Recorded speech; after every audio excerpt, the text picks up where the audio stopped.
나는 박물관 간다 작가 김용호입니다. 지난 시간에 이어서 오늘 또 이렇게 뵙게 돼서 반갑게 생각을 하고요. 제가 뉴스를 보니까 그 동부 지역에 그 허리케인 때문에 피해가 있는 곳도 있다고 들었습니다. 오늘 여기 접속하신 분들은 크게 문제 없기를 참 기원하는 마음, 그리고 여러 동포 여러분들도 크게 탈이 없기를 바라는 마음 갖고 있습니다. 지금까지 소리가 안 나온다고 해서 다시 말씀드리겠습니다. 나는 박물관 간다 작가 김용호입니다. 지난 시간에 이어서 오늘 또 이렇게 여러분들을 뵙게 됐습니다. 그리고 제가 듣기로는 동부 지역에 허리케인 때문에 피해가 있는 곳이 있다고 들었습니다. 부디 아무도 큰 피해 없기를 바라는 마음 담아서 오늘 강의를 시작을 해보도록 하겠습니다.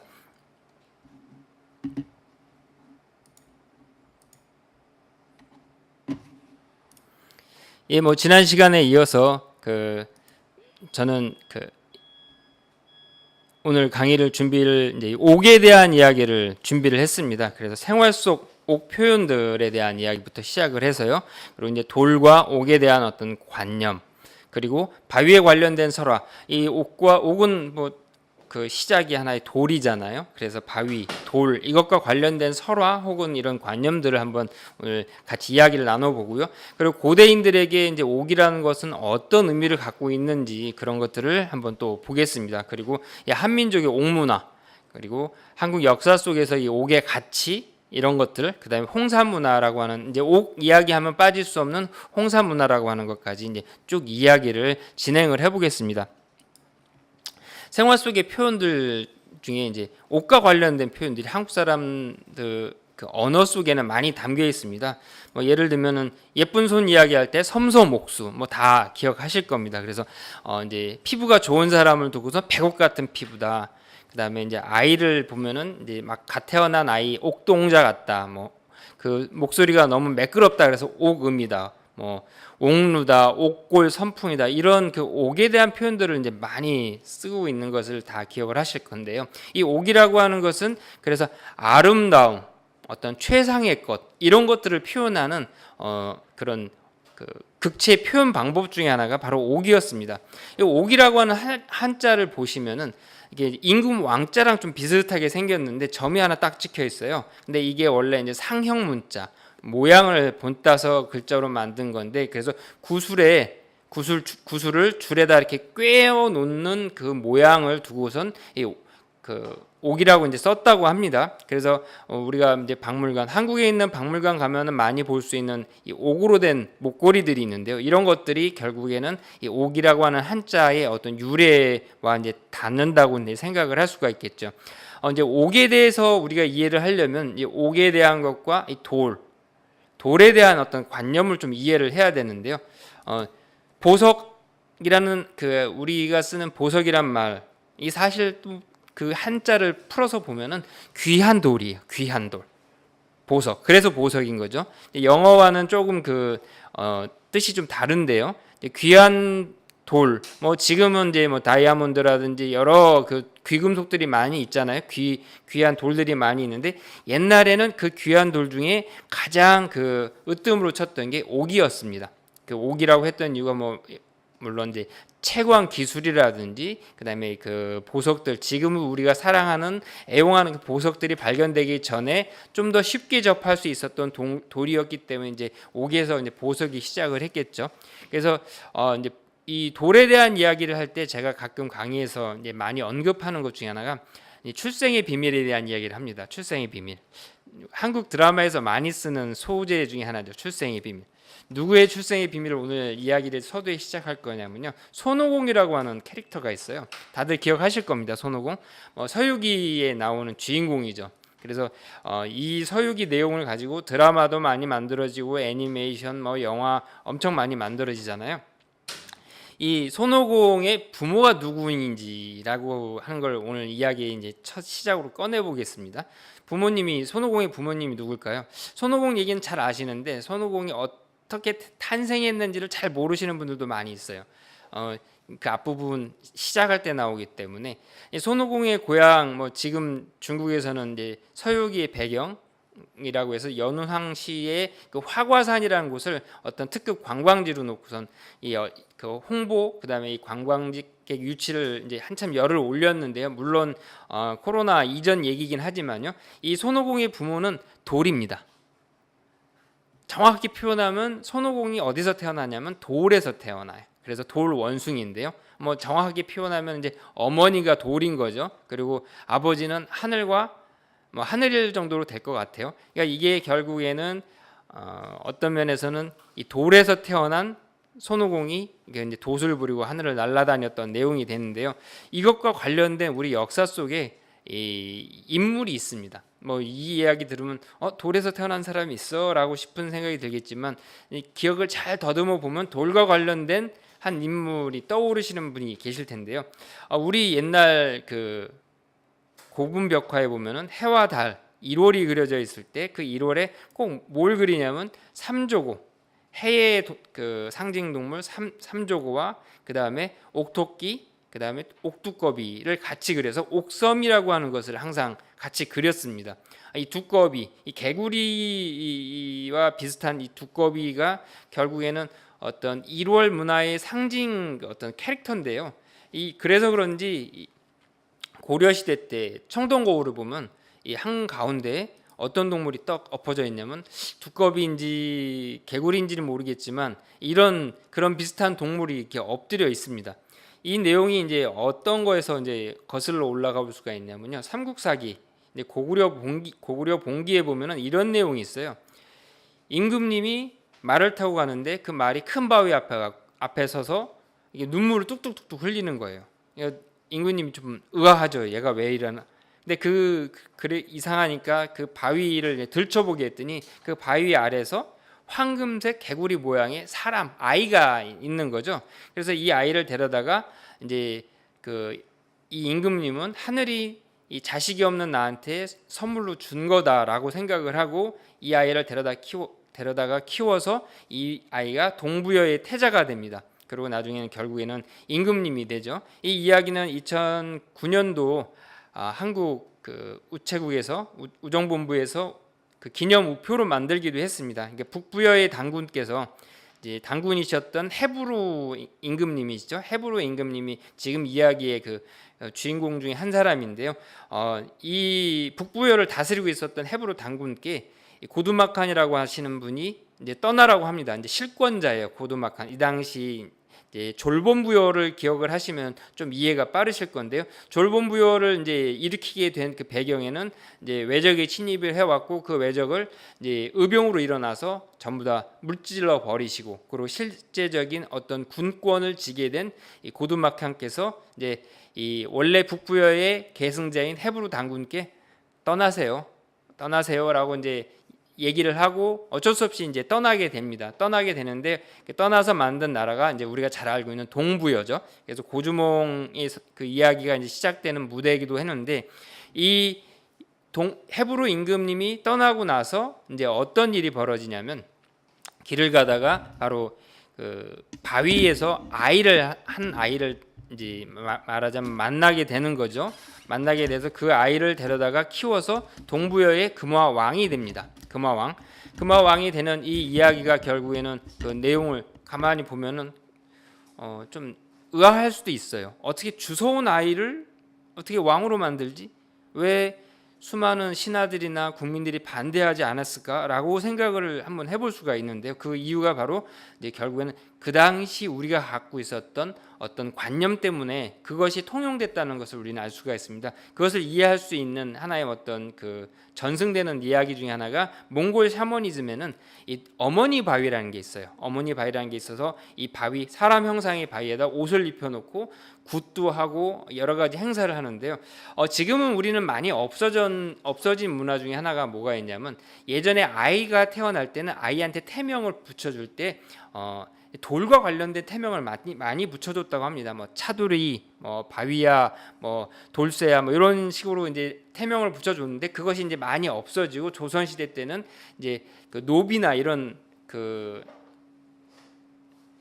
계층 사람들한테 이제 붙여주는 이름으로 이제 뭐 돌쇠니, 차돌이니, 뭐 바위니 이런 그런 명칭을 붙여줬는데 원래 그 거슬러 올라가 보면은 이게 돌이라고 하는 것 자체가 말하자면은 어떤 특별한 관념이 있었다는 거죠. 그래서 그 이 동부여의 금화 왕을 바위 밑에서 구해왔는데 데려왔는데 임금님이 될 수 있었던 이유는 결국에는 이 바위가 갖고 있는 상징, 이 바위 어머니라고 하는 상징. 좀 더 거슬러 올라가면 그 대지의 어머니, 이 바위라고 하는 것은 대지의 어머니의 분신이다라고 하는 그 관념이 있었기 때문에 이 그 바위 밑에서 주워온 아이가 임금님이 될 수 있는 것이 이 당연스럽게 받아들여지는 그런 문화가 있었던 거고 그런 관념이 있었던 거죠. 이것은 좀 더 거슬러 올라가 보면 산악 숭배 관념에서부터 시작이 됩니다. 산악 숭배 관념. 지금은 사실상 산악 숭배 관념이 좀 거의 없어요. 거의 없다라고 보여지는데 옛날만 해도 이제 그 바위와 관련된 전설이 많이 있었습니다.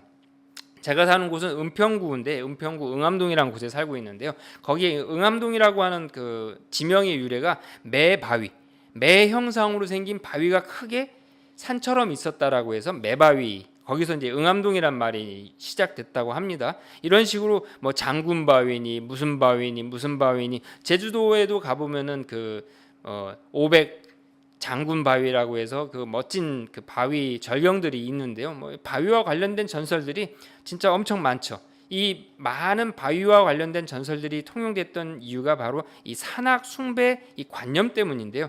뭐 우리만 그런 관념이 있는 건 아니죠. 아틀라스 산맥, 저기 북아프리카 아틀라스 산맥을 보면은 여긴 그리스 신화와 또 연결이 됩니다. 어떤 그리스 신화와 연결이 되냐면 아틀라스가 결국에는 티탄족의 거인이었잖아요. 그래서 이 하늘을 떠받치고 있는 죄 어떤 벌을 받고 있는데 이제 이것과 관련돼서 이제 나중에는 이제 산이 돼버리죠. 산이 돼서 하늘을 떠받치는데 이런 관념은 우리도 있습니다. 이제 1월 5 봉도, 1월 5학도도 결국에는 옛날 사람들이 거대한 산악이 이 하늘을 받치고 있다라고 하는 관념이 그대로 이제 그림으로 들어간 예 중에 하나인데요.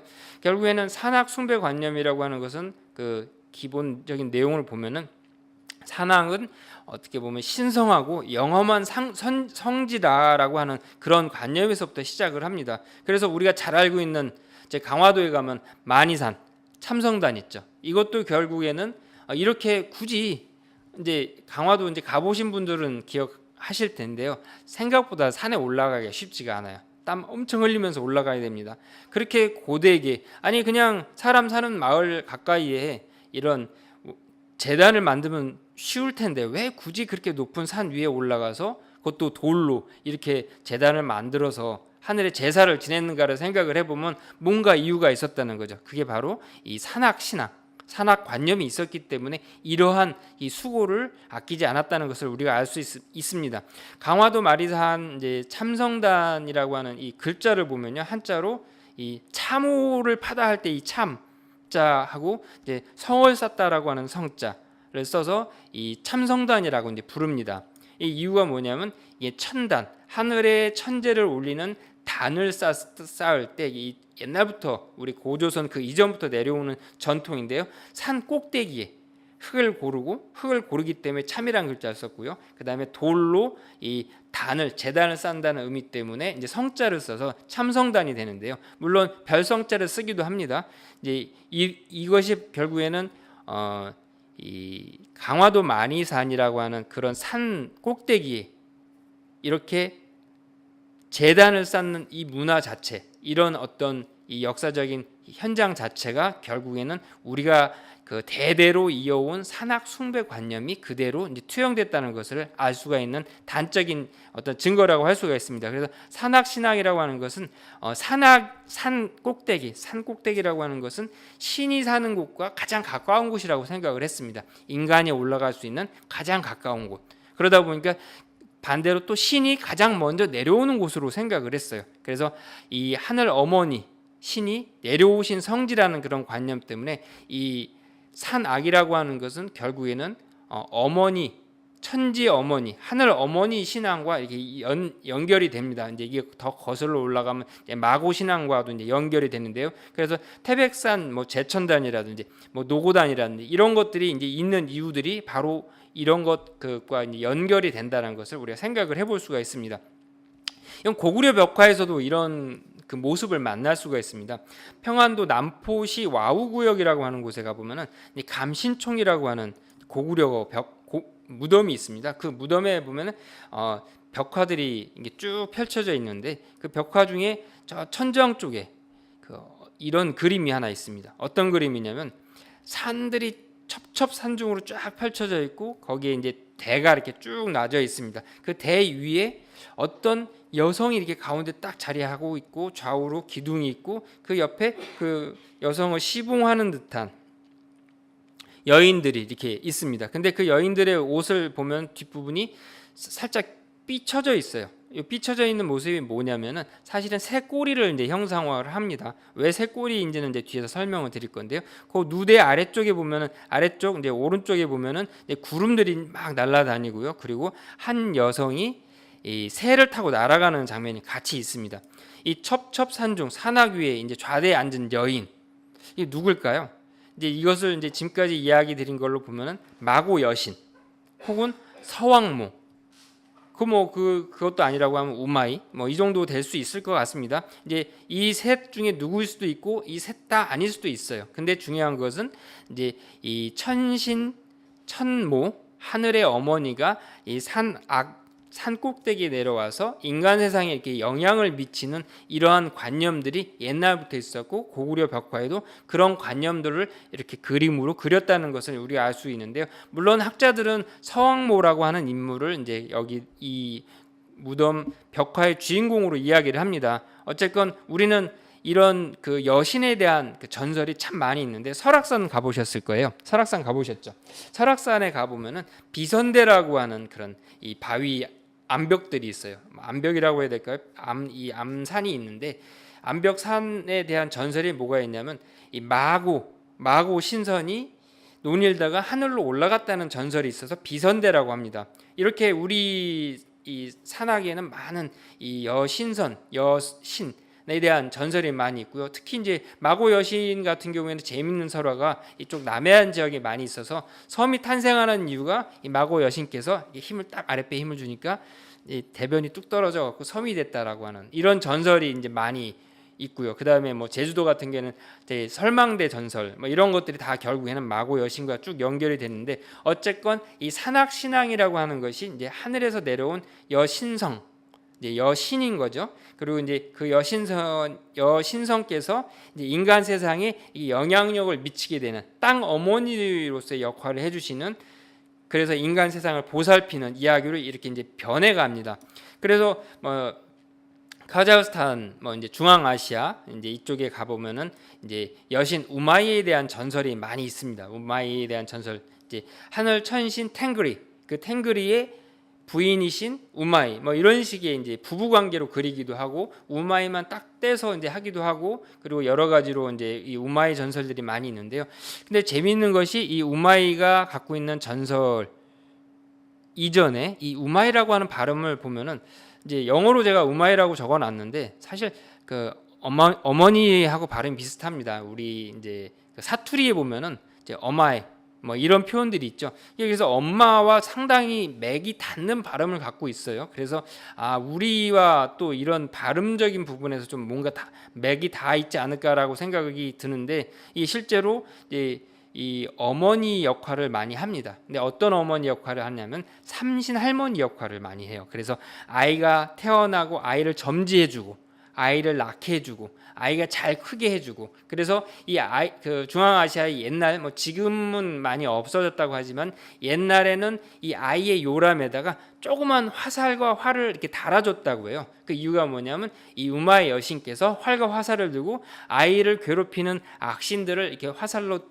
쫓아냈다라고 하는 전설이 있어갖고 아이의 요람 에다가 이 작은 화살과 활을 달아줬다고 하는데, 그래서 그런지 모르겠지만 이 우마이의 머리 보면 항상 이렇게 새 뿔이 난 모습으로 이제 그립니다. 이거는 우리도 이제 크게 다르지 않아서 삼신 할머니 삼신상에는 이렇게 곶갈 모양으로 새뿔 모양의 곶갈을 올려놓기도 하고, 삼신 할머니를 그릴 때는 이렇게 곶갈 모양의 모습으로 그려놓기도 합니다. 어떤 이렇게 맥이 닿아 있는 모습을 우리가 알 수가 있는데요. 그러니까 지모신, 땅의 어머니, 이제 그리스 신화에서는 가이아라고 하죠. 대지의 여신. 이렇게 그 지상에 내려와서 그 지상에 사는 모든 생명체와 그 다음에 인간과 이거 보살피는 어머니 신, 이 신성이 바로 이제 이 산악 신앙에서부터 이제 거슬러 온 거죠. 그래서 땅 어머니 신앙, 이것이 대지의 어머니를 산에서 모셔와서 이 어머니 품에 잠드는 문화가 바로 이 고인돌 문화입니다. 그래서 우리 문화적 전통을 보면은 어떤 게 있냐면은 참 변하지 않는 건데요. 변하지 않는 것 중에 하나가 바로 이제 그 석실, 돌로 만든 무덤을 조성하는 이 전통이 옛날부터 이게 쭉 이어져 옵니다. 그래서 이것이 한민족의 특이한 그런 어떤 문화적 코드가 되는데요. 사람들이 쉽게 생각하기 쉬운데, 이 죽은 사람이 죽어서 그 사후 문화, 사후 세계를 생각하는 이 관념은 거의 변하기가 힘들다고 합니다. 이게 절대 변하지 않을 정도로 상당히 확고하다고 하는데, 그 이유가 바로 그 살고 있는 사람들의 집단, 설화, 전설, 그다음에 신앙, 이런 것들이 합해져 갖고 이 장례 문화가 형성이 되기 때문에 이 고인돌 문화라는 것이 결국에 거슬러 올라가 보면 지모신, 이 산악 신앙, 이런 것에서부터 시작이 돼서 여기까지 왔다는 거죠. 왜 제가 이 이야기를 이제 장황하게 시작을 했냐면, 사실 서왕모라고 하는 분 이야기로 시작을 해서 이제 옥으로 넘어가기 위해서인데요. 요지경이란 말 들어보셨을 겁니다. 요지경.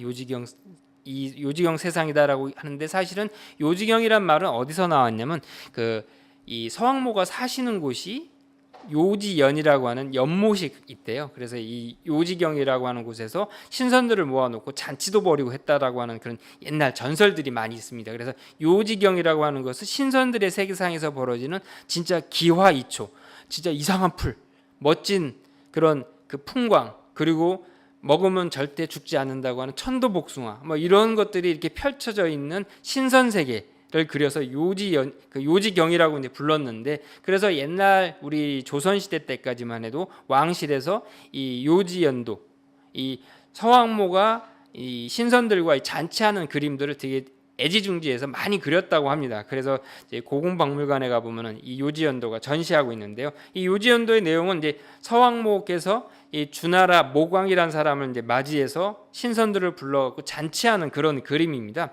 근데 이 서왕모라고 하는 인물이 이렇게 아름다운 여성으로 그려진지는 사실 좀 후대에 와서고요. 원래는 좀 어느 기점으로 이제 아름다운 여성으로 바뀌는데요. 이제 서왕모 이야기하면 보통 많은 이런 이야기들 합니다.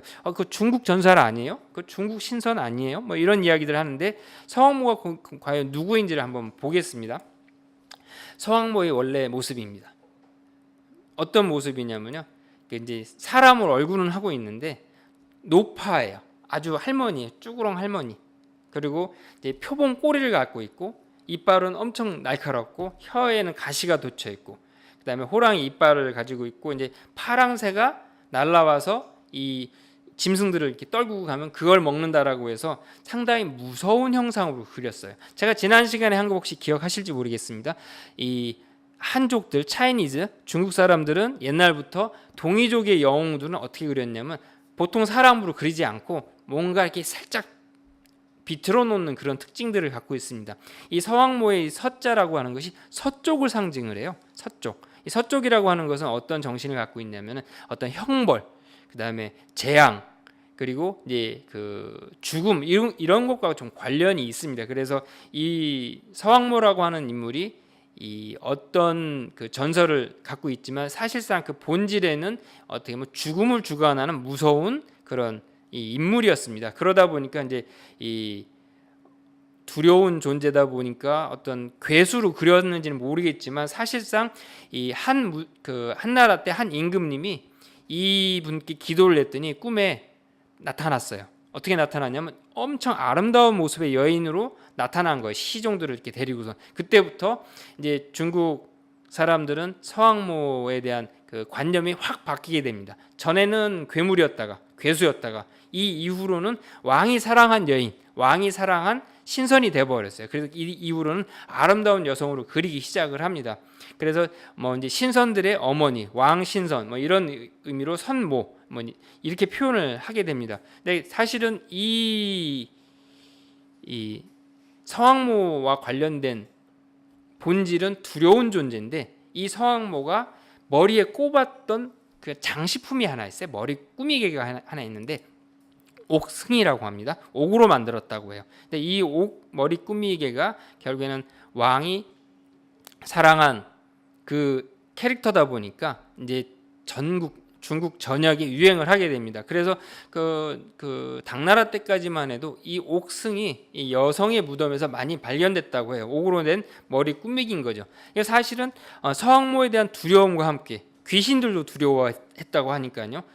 서왕모에 대한 두려움과 함께 이 벽사, 재앙, 어떤 삿된 기운들을 막아주는 그다음에 액막의 효능을 기대했던 사람들이 이 머리 꾸미개로 이제 이 빛과 같은 것을 많이 꽂고 다녔다고 합니다. 그래서 이 옥이라고 하는 것이 옛날 사람들한테는 이 두려운 존재들, 내가 알지 못하는 두려운 존재들로부터 나를 지켜주는 어떤 액막이용품, 행운의 부적과 같은 그런 물건이었던 거죠. 근데 뭐 이렇게만 썼던 것이 아니라 또 여러 가지로 관념으로 존재를 합니다. 이제 옥이라고 하는 것은 하늘을 표상을 했어요. 이제 옥색이라고 하는 것 자체가 하늘의 그 푸른색, 그 영롱한 푸른색과 이제 비슷하다고 생각을 했기 때문에 옛날 사람들은 하늘의 전기가 땅의 전기하고 만나갖고 뭉쳐져서 만들어진 물건, 어떤 신기한 물건이라고 생각을 했습니다. 그 관념들을 이제 그 옛날 기록들을 살펴보면 이런 내용들이 있어요. 옥은 하늘을 표상한다. 근데 옥은 이제 오색을 가졌다. 뭐 오색을 가졌다라고 하면 좀 어려운 개념이 될 수 있어서 좀 풀어서 설명을 드리면 색기영이라는 이야기가 있어요. 색이라고 하는 것, 컬러라고 하는 것은 기운이 드러나는 거다라고 해서 색이 어떤 색을 띄었다라는 것은 그 색이 갖고 있는 그 특유의 기운이 있다라고 합니다. 그리고 그 기운 뒤 이면에는 어떤 영적인 그런 그 흐름이 존재한다라고 해서요. 뭐 이걸 좀 이해를 돕기 위해서 옛날 사람들, 조선시대 때 사람들은 비빔밥을 이제 해 먹었어요. 그리고 뭐 굳이 뭐 고위 왕 혹은 귀족이 아니라고 하더라도 양반, 일반 집안까지 한 상을 차릴 때는 5가지 색깔의 반찬들을 전부 다 마련했다고 해요. 그래서 5색의 기운을 골고루 섭취해서 내 몸의 건강을 이롭게 한다. 그런 관념이 있었는데 이 옥도 바로 그런 것과 관련이 이제 있습니다. 그래서 5색이라고 하는 것은 오행에 있는 5가지 색깔을 의미합니다. 그래서 이 색깔들이 모여서 오행의 5가지 색상이 골고루 조화된다. 그래서 내 몸을 이롭게 한다. 뭐 이런 것 때문에 옥에는 뭐 5가지 덕성이 있다. 군자는 이유 없이 옥을 몸에서 놓지 않는다. 이런 식으로 옛날 사람들은 옥에 대한 여러 가지 미사여고 여러 가지 개념, 의미 부여를 열심히 했죠. 근데 결국에 이제 옥이 사랑받는 이유는 이거죠. 예쁘니까. 뭐 이거 이상 이유가 없을 거예요. 예쁘고 빛깔 곱고 은은한 광택이 나고 매끄럽고 그다음에 희귀하고 근데 희귀한 값비싸고 이것은 이제 뒤에서 다시 한번 부연 설명을 드리겠습니다. 그다음에 이 서왕모의 설화에서 우리가 이제 봤듯이 행운의 상징, 어떤 귀신, 재앙 이런 것들을 막아주고 재앙, 액을 막아준다라고 하는 이런 그 상징성 때문에 옛날부터 옥을 사랑을 했습니다. 그래서 지금은 좀 그런 문화가 이제 많이 없어졌는데 불과 한 10년, 15년 전만 해도 한국에는 춘천 옥이 상당히 유행을 했어요. 그래서 좀 연세 있는 자기 부모님 혹은 이제 어르신들께 옥가락지라든지 옥반지라든지 옥팔찌라든지 뭐 이런 것들을 선물하는 건강하시라고 선물하는 그런 이제 어떤 전통 아닌 전통도 있었는데요. 뭐 지금은 뭐 그런 것보다도 이제 옥이라고 하는 것 자체가 하나 이제 장신구로 이제 많이 사용을 하고 얼마 전에 이제 BTS가 이제 경복궁에서 멋지게 경복궁 야경을 배경으로 멋진 춤과 노래를 보여준 그 영상이 이제 한번 공개가 된 이후로 이제 옥 장신구가 또 많은 관심들을 받게 됐습니다. 그래서 우리가 잘 알고 있는 놀이개의 주 재료는 옥이죠. 멋진 세공을 해서 달기도 했고요. 옛날 왕실에서는 이렇게 비녀에다가 멋진 장식을 해서 장식을 하기도 했습니다. 이러한 그 옥 사랑은 뭐 최근만이 아니라 옛날부터, 아주 옛날부터 이제 있어 왔고요. 그다음에 옥 사랑이 얼마나 심했냐면, 우리 이제 지금 뭐 미국에 계신 동포 여러분들은 좀 낯설은 물건이 됐을 수도 있어요. 근데 한국도 이제는 사인 문화가 많이 발전을 해서 많이 발달하고 많이 퍼져서 지금은 예전만 같진 않지만, 제가 학교를 졸업할 때만 해도 이런 선물들을 많이 했습니다. 옥으로 도장을 파주는 거죠. 옥도장. 옥도장 하나쯤 다 있는 그런 그 분위기였는데, 지금은 뭐 이런 분위기가 많이 없어졌죠. 근데 옛날부터 옥이라고 하는 것은 상당히 이 도장으로서 사랑받는 소재였죠. 그게 그냥 최근 이야기가 아니라 4, 5천 년 전, 6천 년 전, 7천 년 전부터 이 옥도장이 실제로 유물로 발견이 됐어요. 그만큼 이제 옥을 사랑을 했고, 이 옥이라고 하는 것이 하나의 이제 상징성을 가졌다는 거죠.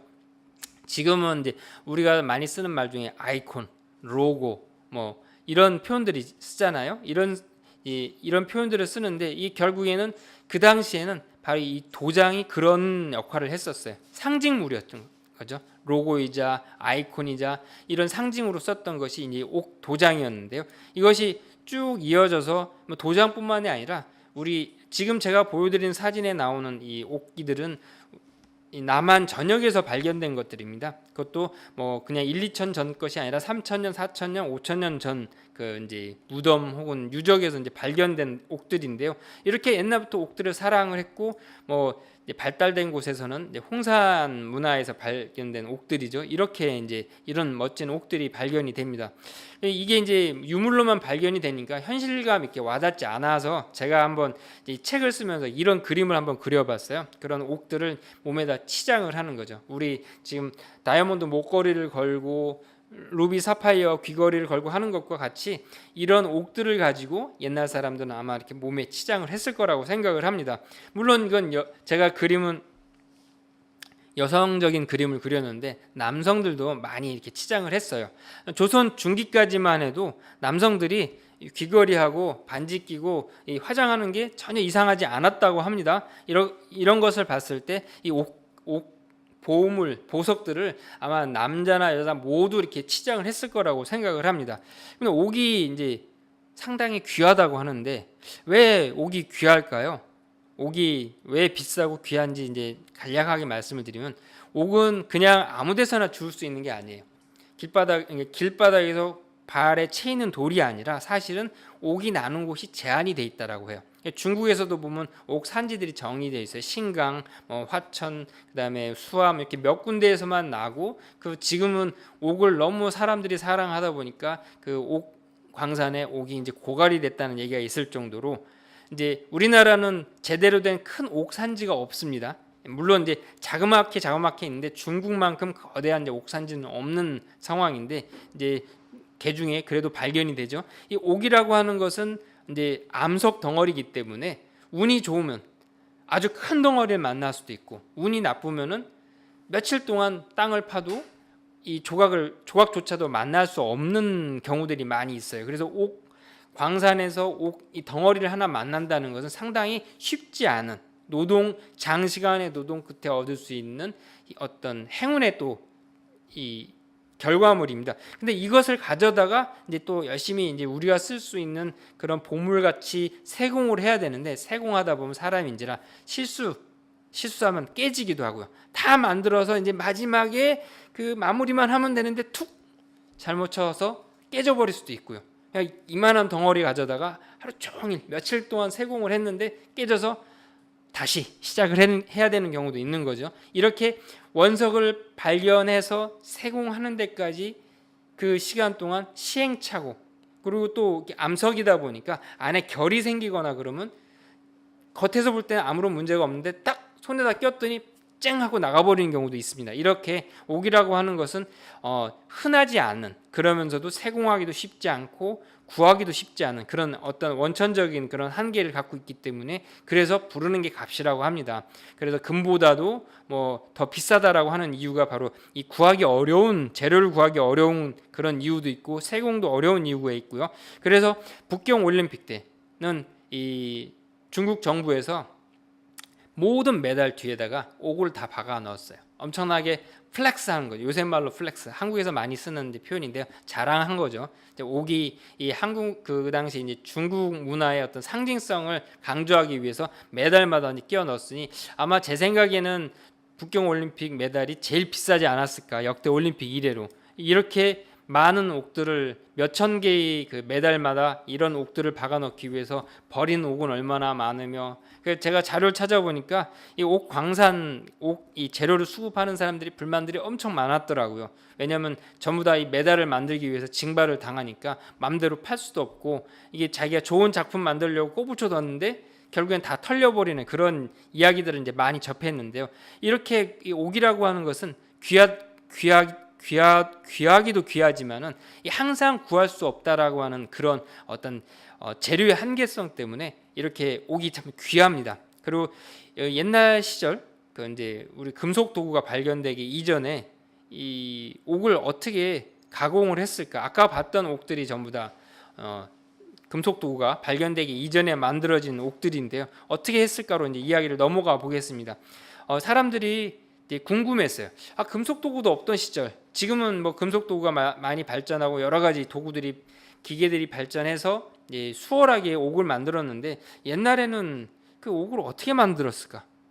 참 신기하죠. 생각을 해보면 참 의아스럽기도 하고 미스테리일 수도 있는데, 그래서 이제 실험들을 해봅니다. 어떻게 하면 이것을 할 수 있는가? 그래서 1.7cm 두께의 옥에다가 구멍을 뚫는데 과연 어떻게 할 수 있을까? 해보니까 금속 도구 없이 해보니까 이제 나무에 활대라고 하죠. 우리 이제 그 불을 붙일 때 성냥이나 라이터 없이 불을 붙일 때 그 쓰는 그런 도구 활대라고 합니다. 나무에다가 줄을 매달아 갖고 이렇게 돌리면 나무가 이렇게 혼자 돌아갈 수 있게 하는 그 활대를 만들어 갖고 구멍을 뚫는데 테스트를 해보니까 이 31시간 계속 나무를 가지고 모래와 옥가루를 가지고 계속 쉬지 않고 하면 31시간이면 구멍을 뚫는다고요. 1.7cm. 1.7cm면 상당히 얇은데도 불구하고 31시간의 중노동이 필요한 거죠. 그리고 옛날 우리 박물관에 가보면 이런 돌판들이 발견이 됩니다. 이 돌판들이 뭐냐면 그렇게 구한 옥 조각들을 가는 거예요. 종일 가는 겁니다. 그게 하루가 될 수도 있고 이틀이 될 수도 있고 뭐 일주일이 될 수도 있죠. 그러니까 옥이라고 하는 것이 이제 아까 보셨던 그 예쁜 옥 그 조각품들이 결국에는 수많은 사람들이 수많은 시간들을 거기에 투자를 해서 만든 작품인 거죠. 그리고 이런 것이 가능했던 이유가 결국에는 옥 광산, 그다음에 옥을 유통하는 사람, 재료를 갖고 오는 사람, 그다음에 옥을 이제 재료를 수급해서 이것을 이제 관리하는 사람, 지키는 사람이라고 이제 말씀을 드릴게요. 그다음에 옥을 만드는 이 전문 기술자, 이러한 복잡한 사회 구조가 이 옥이라고 하는 그 유물을 보면서 우리가 추정을 해볼 수가 있습니다. 이 옥이라고 하는 것이 결국에는 이제 고대 국가를 촉발시키는 하나의 계기가 된 거죠. 지난 시간에 청동기라고 하는 것이 구리와 주석이라는 광물을 가져다가 그것을 전문적인 만드는 기술자가 있고 그것을 만들어서 또 보급을 하고 유통을 하고 하는 것이 그 고대 국가의 이 복잡한 사회 구조를 이야기한다라고 말씀을 드렸잖아요. 마찬가지로 옥도 그러한 모습을 우리에게 보여주고 있는 어떤 지표 유물에 해당이 됩니다. 이렇게 전문 기술자, 그다음에 옥이라고 하는 것을 이제 만들면 그 당시로 거슬러서 올라가서 생각을 해보면 멋진 옥을 하나 만들면 많은 사람들이 탐냈을 거예요. 누구나 갖고 싶었겠죠. 훔쳐가려고 하는 사람도 있을 거고 뺏어가려고 하는 사람들도 있을 거고. 그러니까 옥 기술자는 옥을 만들면은 그 옥을 만들어서 만들어낸 이 아름다운 옥을 지키는 그 누군가가 또 필요해요. 군대가 필요한 거죠. 무력이 필요하고 그 무력을 집행하기 위한 무기가 필요하고 조직이 필요하고 이 참 복잡한 사회 구조를 이 옥이 우리에게 직접적으로는 얘기를 해주지 않지만 간접적으로 이런 것을 얘기를 해준다는 것을 알 수가 있습니다. 그래서 신석기와 청동기, 이게 기술이 딱 점프한 것이 아니라 사실 알고 보면 이 옥이라고 하는 것을 만들어서 썼던 이 시기가 결국에는 신석기와 청동기 사이에 존재를 해서 시대 변화의 하나의 중간 꼭지점을 했다는 것을 요새는 이제 많이 이야기를 하고 있습니다.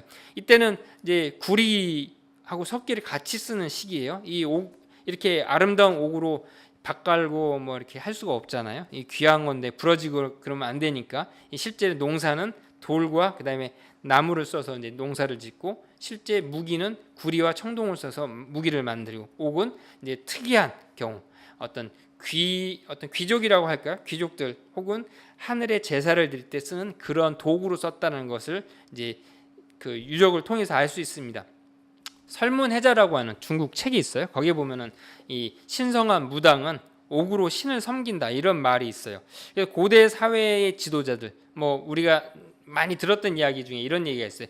재정일치 사회, 제사와 정치를 사람이 나눠서 하는 것이 아니라 한 사람이 같이 했다.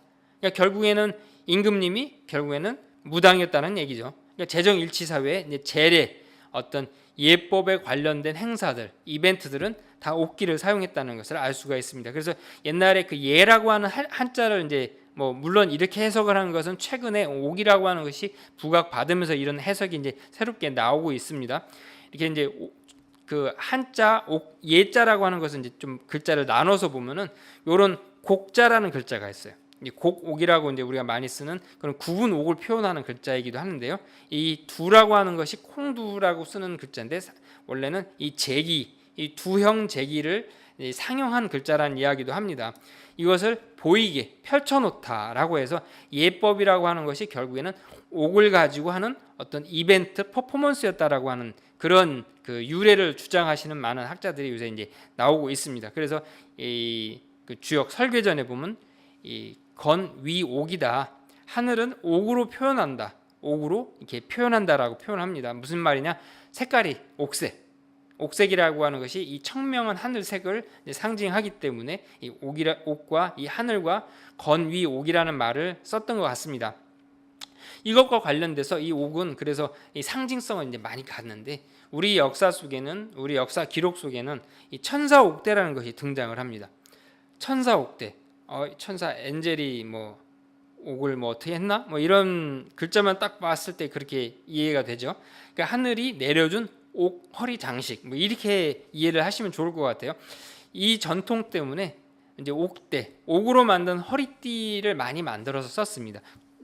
서울에 있는 그 경복궁 바로 옆에 있는 고궁박물관에 가보면 옥대, 옥으로 만든 허리띠가 있는데 그것에 가서 보시면 어떻게 돼 있냐면 옥으로 이 아름다운 조각을 하나 했어요. 근데 어떤 조각을 했냐면 용이 이렇게 꿈틀꿈틀대는 그런 모양을 조각을 한 거죠. 그리고 가운데는 여의주가 딱 달려 있고 용이 발가락으로 그 여의주를 잡으려고 하는 그 포즈, 그런 것들이 이 방향 저 방향으로 용이 날아다니죠. 이렇게 옥으로 이 허리띠를 만들어서 쓰는데 이것이 신라의 한 왕의 그 전설 속에 있습니다. 천사, 하늘에서 보내준 사자, 이게 우리가 엔젤이라고 하고 이해를 해도 되는데요. 하늘이 보낸 메신저, 하늘이 보낸 뭐 사신 이렇게 이해를 하시는 게 좋을 것 같아요. 천사가 궁전의 정원에 내려와 말하기를 상황, 이게 하느님을 이제 이야기를 합니다. 상황께서 이제 뭐 상제라든지 혹은 옥황상제라든지 이런 표현을 이제 상황이라고 표현을 한 것 같습니다.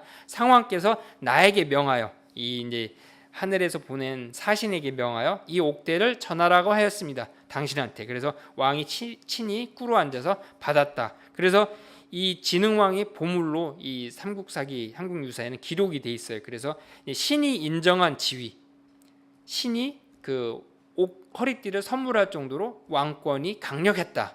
그렇게 국민들로부터 왕의 지지를 받았고 주변 국가들로부터 우러러 받았다라고 하는 그런 상징물로서 이렇게 이제 신라에서는 애지중지합니다. 물론 이 보물은 전해지지 않고 있습니다. 본 사람이 아무도 없어서 이 천사옥대가 있었는지는 알 수 없지만 어쨌건 이제 역사 기록에는 이렇게 있었고 후대 사람들이 이렇게 옥으로 만든 허리띠를 이제 어떤 왕의 책봉 예식이나 이런 것에서 이제 많이 사용을 하게 됩니다. 그리고 이제 고궁박물관에 가 보면 이렇게 옥책이라는 게 있어요. 이 옥책을 좀 쉽게 설명을 드리면 뭐냐면 임명장 같은 건데요. 임명장, 당신은 이제부터 왕입니다. 당신은 이제부터 왕비입니다. 당신은 세자가 됐습니다. 라고 하는 임명장인데 임명장은 종이에 써서 준 것이 아니라 이 옥으로 만든 이 일종의 얇은 판에다가 금으로 글자를 써서 금으로 이렇게 딱 찝어서 이게 줍니다. 당신이 임금님입니다. 당신이 이제부터 왕비입니다. 라고 하는 일종의 임명장을 주는 것을 옥책이라고 합니다. 그래서 옥이라고 하는 것이 이제 왕권, 이 왕과 관련된 왕 권한과 관련된 것과 밀접하게 사람들이 생각을 했고 그러다 보니까 옥은 재정일치, 옛날 아주 상고 시대로부터 이 통치자를 상징해서 옥새, 옥좌, 뭐 옥체 이런 표현들을 이제 사용을 하게 됩니다. 그래서 우리가 잘 알고 있는 도장, 이 도장은 이제 옥새라고 하죠. 그래서 수많은 영화, 수많은 드라마 여기 보면 이 옥새를 찾아라. 옥새 어디 갔냐? 옥새를 빨리 빼내 와야 된다. 이 왕권이 전수가 되는 것을 상징하는 중요한 상징물로서 이게 사용이 되는 거죠. 그래서 옥새를 소재로 한 수많은 영화, 왜 이 옥새라고 할 때 그 도장을 옥새라고 하느냐? 이 바로 옛날부터, 아주 옛날부터 이 왕권과 관련된 상징물로 이 옥이 사용됐다는 그 전통성, 그런 어떤 관념들이 그대로 계승돼서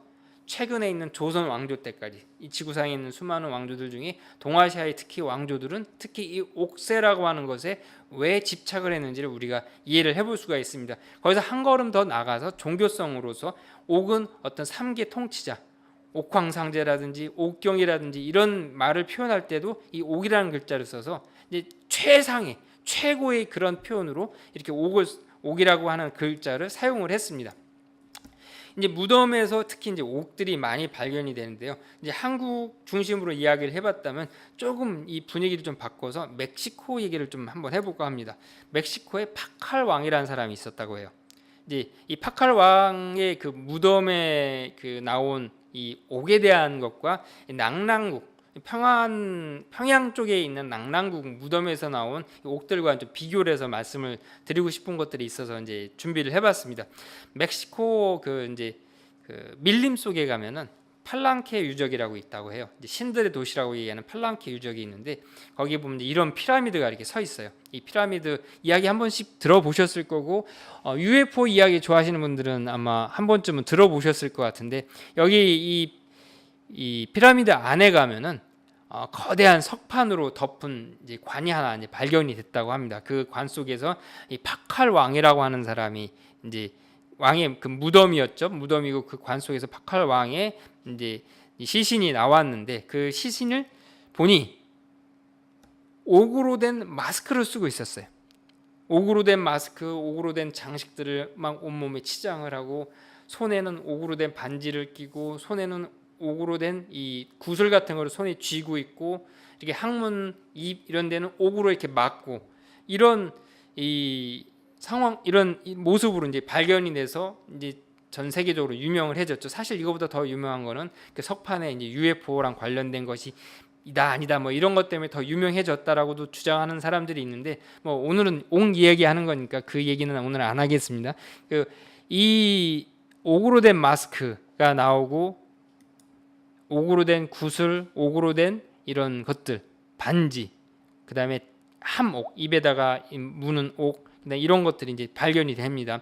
근데 국립중앙박물관에 가보면 이것이 이제 전시가 되어 있는데요. 낭랑국, 여기서 낭랑이라고 하는 것은 한사군의 낭랑이 아닙니다. 그 호동왕자와 낭랑공주 얘기할 때 그 이야기하는 낭랑국입니다. 낭랑국 무덤 속에선 옥기들이 나왔는데요. 이 옥기들을 보면은 어떤 옥기들이 나왔느냐? 비슷하게 입을 옥으로 가리고요. 그다음에 항문이라든지 그 콧구멍 여기 보시면 이제 눈도 이렇게 가렸습니다. 눈도 옥으로 가리고 콧구멍도 가리고 귀도 옥으로 막고 이제 손에도 옥 쥐고 가슴에도 옥 올려놓고 그다음에 저 밑에 이제 하체는 항문을 이렇게 옥으로도 막고 이 옥으로 이렇게 온 몸을 구멍을 막는 이런 그 일종의 장옥이라고 이야기를 하는데 이런 것을 이제 이 아까 파칼 왕의 옥과도 비슷하게 이런 어떤 특징들을 갖고 있는데 요거 이제 하나씩 보면요. 일단 뭐가 있냐면 손에는 돼지 모양의 옥을 이렇게 쥐고 있어요. 물론 박물관에 가보면 뭐 식량 얘기를 하는데 돌로 된 식량을 먹으라고 하는 거 좀 이상하죠. 이 돼지라고 하는 동물은 이제 우리 문화 양식과는 상당히 밀접한 동물인데 옛날에는 수축 물에서 노는 동물이라고 생각을 했습니다. 돼지 특성상 이 진창에서 이렇게 비비고 막 뒤적이고 거기서 음식 파먹고 뭐 하는 그런 특성 때문에 옛날 사람들은 물을 다스리는 동물 중에 하나라고 생각을 했기 때문에 우리 잘 아는 마가 우가 저가 할 때 하는 그 저가 그다음에 도개걸 윤모에 다 돼지가 들어가요. 아주 옛날부터 돼지라고 하는 동물은 그냥 가축이 아니라 사실상 중요한 토템 중에 하나였어요. 그래서 이 손에 그 돼지 모양의 옥을 쥐고 있다라고 하는 것은 뭔가 남다른 상징성을 갖고 있는데 이거 뒤에서 다른 이제 그 유물과 같이 설명을 이제 부연으로 더 드리겠습니다. 그리고 또 뭐가 있냐면 이제 매미 모양의 이 옥을 입에다 물었습니다. 매미? 갑자기 웬 매미? 이제 이 매미 하면 딱 떠오르시는 단어가 있을 텐데요. 이 매미가 땅 속에서 몇 년 있다가 이게 날개가 이렇게 딱 돋아갖고 이제 지상에서 이제 사는 그 시간이 한 달 정도 된다고 하는데, 요때를 두고 뭐라고 표현하냐면 우화한다고 표현을 합니다. 우화. 요것과 관련된 단어가 있죠. 우화 등선. 날개가 돋쳐서 하늘로 올라갔다. 신선이 됐다. 이런 표현이 있잖아요. 그러니까 이 매미라고 하는 것은 탈피를 껍데기 이 겉번데기를 벗고선 새로운 생명으로 탈피를 한다. 새로운 세상으로 넘어간다. 이 육체를 벗고 새로운 세상으로 넘어간다고 하는 이런 상징성을 갖고 있는 것이 매미인데요. 그래서 이 매미를 입에다 물었다고 합니다. 이 옥으로. 그리고 또 이 옥벽이라고 얘기하는데요. 원형 디스크 모양으로 생겨 있는 옥인데 가운데 구멍이 뻥 뚫려 있어요. 그리고선 이것은 가슴에다 딱 올리죠. 옥벽. 이 옥벽이 영어로 하면 제이드 월, 뭐 옥으로 만든 벽, 뭐 이렇게 이해하기 쉬운데, 이 옥벽이라고 하는 것은 사실상 지지난 시간에 우리가 배웠던 천상열차 분야지도에 나오는 28개의 별자리 28수와 이제 연결이 돼서요. 북방에 이제 7수가 있는데 그 북방 7수 중에 벽이라고 하는 별자리가 있습니다. 이 벽과 똑같은 이름을 갖고 있는데요. 이 벽이라고 하는 것이 뭐냐면 죽음과 휴식의 어떤 출발점이라고 하는 그런 의미를 갖고 있습니다. 그러니까 죽었지만은 새로운 어떤 그 죽음 이후의 세상으로 시작한다, 출발한다라고 하는 그런 관념을 갖고 있어서 이 벽이라고 하는 것을 이제 가슴에 디스크로 옥으로 만든 벽을 썼다라고 합니다. 이 우리가 칠성판 위에서 이 칠성별로 돌아간다. 내가 몸은 죽지만 하늘로 돌아간다라고 하는 관념과 똑같이 옥벽이라고 하는 것 자체가 이 천상 세계로 간다라고 하는 그런 상징성을 그대로 이제 안고 있는 유물이라고 할 수 있는 거죠. 그리고 무령왕릉 뭐 잘 아실 겁니다. 백제의 무령왕릉에도 보면은 어떤 게 있냐면 한자로는 진묘수라고 해요. 묘를 지키는 신기한 동물이라고 하는데, 진묘수라고 하는 동물 보면 이제 왼쪽 그림에 있는데 딱 보면은 어떤 동물이 딱 연상되냐면 돼지가 연상이 됩니다. 딱 생긴 체형 자체가 돼지예요. 그러니까 우리 옛날 사람들은 백제 때까지만 해도 이 돼지라고 하는 것이 이 죽은 자, 망자를 뭔가 이 죽음의 질서로 안내하는, 망자를 지켜주는 그런 동물로 생각을 했던 것 같습니다. 그래서 이 수축, 그 음양오행에서 수라고 하는 것이 이제 어떤 시간적으로 얘기했을 때는 방위로는 북쪽이고 시간적으로 했을 때는 겨울입니다. 그래서 이게 어떤 의미를 갖고 있냐면 그 옛날 고대로부터 내려온 관념에는 뭐가 있냐면 생장염자, 낳고 자라고 이게 있고 어떤 사람이 있는다 혹은 성숙한다라고 표현하는 그런 과정을 거치면 결국에는 휴식, 죽음의 질서로 들어간다. 이렇게 얘기할 때 이 장이라고 하는 것이 결국에는 음양오행에서 수에 해당이 됩니다. 그래서 수라고 하는 것은, 물수라고 하는 것은 죽음의 질서와 이게 맞닿아 있어 갖고요. 그래서 그 옛날 사람들은 북쪽에 있는 북망산에 그 죽으면 간다, 뭐 이런 표현을 쓰는 그 북쪽이라고 하는 관념과 맞닿아 있어서 결국에는 이 돼지라고 하는 동물이 결국에는 이 죽은 사람을 저승세계로 혹은 사후세계로 이끄는 동물이라고 생각을 했던 이 관념이 그대로 녹아있기 때문에 이런 상징들을 썼던 걸로 보여집니다. 아까 파커랑은 옥으로 만든 마스크를 썼고요. 그리고 이제 그 낭랑이 묻으면 귀도 막고 코도 막고 눈도 가리는 옥을 썼지만은 사실상 옥으로 이 장례의 문화에 쓰는 것은 이 옥갑이 최고입니다. 어느 정도냐면 완전히 옷을 해서 입었어요. 옷으로 해서 입어갖고 이제 손, 발, 마스크 뭐 빈틈없이 빼곡하게 옥으로 이제 옷을 지금으로 치면 수의를 옥으로 해 입힌 거죠. 이게 이제 이런 문화 전통이 아시아에 있었는데, 이제 광저우시의 이제 서한 남월왕 그 무덤에서 이제 나온 이 옥갑입니다. 이렇게 뭐 여기만 뭐 중국에 있는 박물관들 돌아가 보면 옥갑이 뭐 엄청 많습니다. 옥갑이 엄청 많은데 여기서 제가 말씀드리고 싶은 거는 이 옥갑의 문화는 중국 한족만 있었던 것이 아니라 우리 북부여에도 이런 문화가 있어갖고 이런 기록이 있습니다. 어떤 기록이냐면 후한서에 보면은 이제 한 나라에서 미리 옥으로 만든 옷을 미리 만들어서 현도군에다 갖다 놓으면은 나중에 부여의 왕이 죽으면 이걸 가져다 썼다 라는 기록이 있는 거죠. 물론 부여의 그 무덤에서 이제 옥갑이 발견된 게 아직은 나오지는 않고 있어요. 물론 이제 그 어디에 부여 왕들의 이제 부여 당군이시죠. 부여 당군 그 북부여 당군들의 그 무덤이 어디 있는지 발견이 안 됐고, 그래서 그러다 보니까 아직 그 이제 부여 옥갑이 발견이 안 되고는 있지만, 사실상 지금 중국 박물관 어디에서 전시되고 있는 것이 부여 그 역대 부여 당군의 옥갑인지도 몰라요. 뭐 그거는 좀 더 조사를 해봐야 되지. 우리가 가서 직접 조사를 안 해보고 이제 연구가 안 돼서 뭐 증거를 제시를 할 수는 없지만, 어쨌건 이런 기록이 있는 걸 봤을 때 우리도 옥갑, 옥으로 그냥 콧구멍, 눈구멍 요 가리는 정도로 끝난 것이 아니라 완전히 옥으로 이렇게 온몸을 감싸서 수의처럼 그런 입히는 그런 문화가 있었다는 것을 알 수가 있는 거죠. 이 기록을 보고요. 그러니까 이 고분 속에서 참 특이한 옥들이 많이 나옵니다. 그리고 우리 대표적인 우리 한국에 있는 박물관들에 가서 많이 만날 수 있는 옥이 있습니다. 특히 이 옥 뭐 많이들 보셨을 텐데요. 곡옥이라고 얘기하죠. 구분옥. 뭐 신라의 왕관에 뭐 혹은 신라의 왕의 목걸이에 엄청나게 많은 고곡들이 이렇게 달려 있어서 옥 얘기할 때 이 고곡을 구분옥을 얘기 안 하면 좀 섭섭할 정도로 옥이 엄청 많이 나왔죠.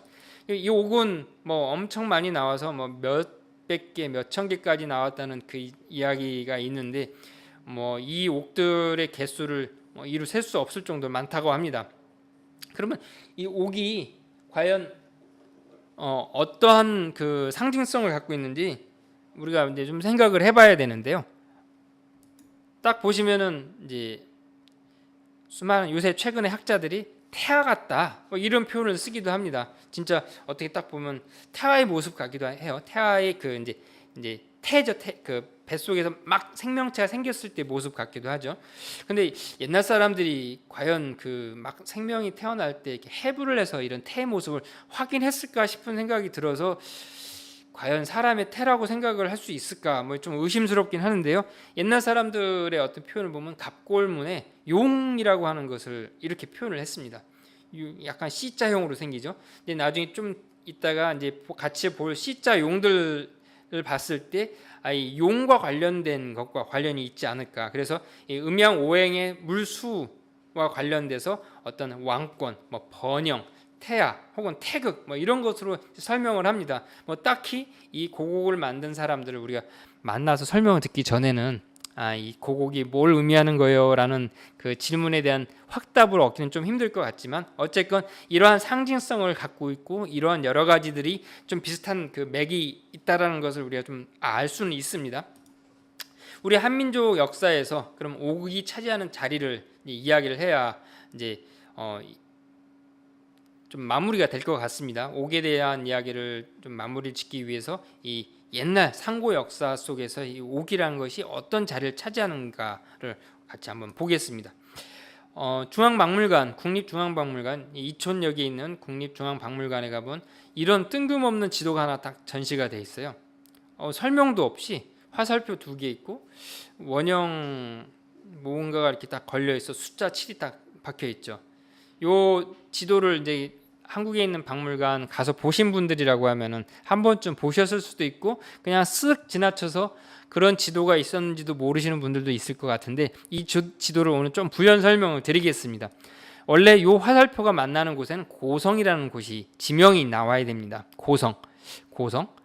왜 고성인지는 좀 이따 말씀드리겠습니다. 그 다음에 이 화살표가 끝나는 요 끝에쯤에 뭐가 있냐면 수암옥 광산이 여기 이렇게 써져 있어야 되고요. 그 다음에 저 끝에는 홍산문화가 이렇게 자리를 해야 됩니다. 그 다음에 저 반대쪽 화살표에는 연해주가 이렇게 자리를 차지해야 되는데요. 고성에서 옥으로 된 귀걸이가 나왔어요. 그래서 여기 이제 고성이 있을 자리고요. 그 다음에 그 고성에서 나온 옥의 재료 원산지가 어디냐면 수암옥 광산에서 나온 옥과 같다라고 합니다.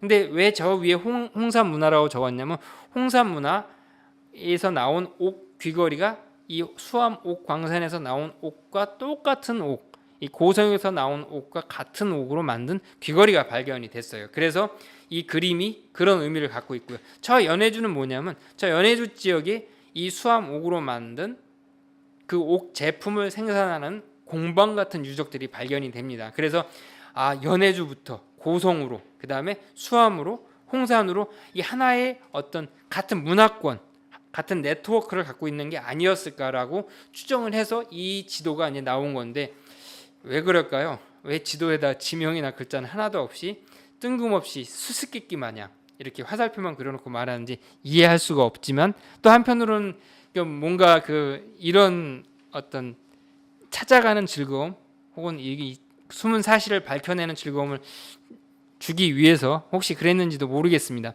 어쨌건 고성 문암리라는 곳에서 이제 나온 옥귀걸이인데, 옥결이라 뭐 결상이식, 이 우리나라 역사 그다음에 이쪽에서는 좀 전문 용어들을 좋아해요.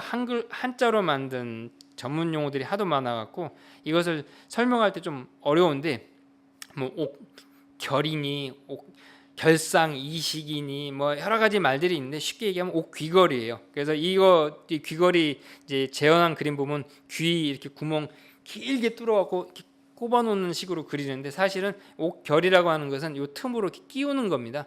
끼워서 살짝 돌리면 이 귀에 걸리게끔 돼 있거든요. 그런 식으로 이제 장착을 하는 건데, 이 구멍이 없는 것들이 있어요. 귀걸이 중에 그거는 끈으로 묶어서 이게 귀에다 걸면 되고요. 이게 이제 그렇게 이해를 하시면 이제 좋을 것 같습니다. 이 문암리 유적에서 귀걸이가 나왔는데, 이 문암리 유적은 사실은 중요한 게 뭐냐면 반유적이에요. 신석기 시대 반유적. 동아시아에서는 나온 사례가 없어요. 동아시아에서는 어떻게 보면 제일 오래된 반유적인 거죠. 반유적인데, 이 고성 문암리 유적에 대한 것은 제 책에도 이제 농경 문화에 대해서 이제 같이 부연 설명을 좀 해놨는데, 오늘은 시간상 여기 있는 거 다 말씀 못 드리겠고, 이 밭에서 뭘 키웠냐면 벼를 키웠습니다. 쌀농사를 했어요. 쌀농사를 했던 밭이다. 지금 우리가 얘기하는 것처럼 수경재배, 논에서 쌀을 키우지 않고 벼를 키우지 않고 여기 밭에서 했다는 것을 좀 기억을 해두시고요. 그리고 이 고성 문암리에서는 그냥 반유적만 나온 것이 아니라 여러 가지 이제 주거지 뭐 혹은 그런 같이 동반된 것들이 나왔는데, 시기가 대략 짧으면 5,000년, 길면은 6,000년 전 유적이라고 합니다. 가장 오래된 동아시아의 농경 유적인데, 여기서 나온 귀걸이와 저 아까 홍산문화 지역에서 나온 흥룡화 백음장한이라고 하는, 말이 좀 어렵죠. 이게 마을 이름인데 그쪽에서 나온 옥과 같은 수암옥을 썼다라고 합니다. 근데 이 흥룡화라고 하는 곳에서부터 이제 나오는데, 흥룡화 말이 좀 어려워요. 다 마을 이름이고 지역 이름이고 이제 그러다 보니까 좀 어려운데, 여기는 거의 8,000년 전 그런 유적인데, 여기서 신석기 이제 유적지가 나오고 이제 빗사무늬 토기도 나오고 세계 최초의 옥귀걸이, 아까 그것과 똑같은 옥귀걸이가 이제 나오게 됩니다. 그리고 이제 여기가 중요한 이유가 결국에는 배달국 이전, 박달국 이전의 황국 시기 유적이라고 했기 때문에 중요합니다. 우리가 이제 막연하게 전설 속이라고 생각하기 쉬운 그런 아득한 먼 얘기인 것 같지만, 현실 그 시기가 그 시기랑 맞물린다는 거죠. 그래서 중요한데요. 이 고성 문암리에서 나온 이제 토기, 그 다음에 이 귀걸이, 이것은 또 어떤 가치를 가지냐면, 고조선보다 더 오래된 박달국, 배달국, 환웅 시기의 유적이라는 것이 더 의미를 갖게 됩니다.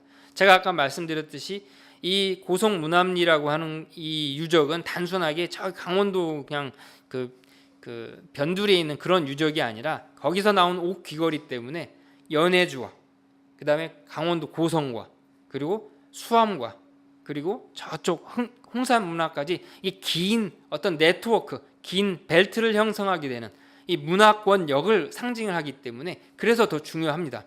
그래서 이 시기가 고조선보다 더 오래된 시기에 이미 농사를 지었고 그리고 밭을 키웠고, 좀 부연 설명을 드리자면, 이 문암리에서 나온 그 식물들, 이 잔해들을 보면 뭐가 나왔냐면 콩이 나왔어요.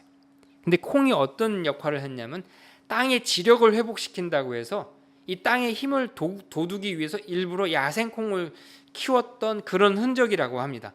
5,000년 전에 이미 땅의 지력도 알고 땅의 지력을 회복시키는 이 농경법을 알았다는 것을 미루어 볼 때, 이건 단순하게 그냥 저 변두리 지역의 반유적이라고 보기에는 너무나 많은 것을 내포하고 있는 거죠. 그래서 고조선 이전, 우리가 얘기하는 환웅이 통치하던 배달국 시기의 농경 문화의 한 자취를 알 수 있는 건데요. 그럼 여기만 있었냐? 아니죠. 고성 문암리만 있었던 것이 아니라 많이 있습니다. 많이 있는데 잘 안 가르쳐줘요. 경기도 일산에 가면 가와지 유적이라고 하는 곳이 있어요. 가와지 유적이라는 곳에 가보면 벽시가 나왔는데 이 벽시는 실제로 재배한 벽시라고 합니다. 5천 뭐 탄소 연대 측정법이라고 하죠. 검사해 보면 다 나오죠. 요새는 2020년이란 짜투리까지 딱 정확하게 딱 나옵니다. 근데 가와지 일산 고양시 가와지 마을에서만 가와지에서만 이 벽시가 나온 것이 아니라 실제 벽시가 발견된 곳은 40여 군데가 넘어요. 어떤 데는 벽시가 나온 데도 있고 벼의 껍질만 나온 데도 있고 탄화미 완전히 이제 화석처럼 돼서 까맣게 된 그런 벽시가 나온 곳도 있고 엄청나게 많은 곳에서 나와요.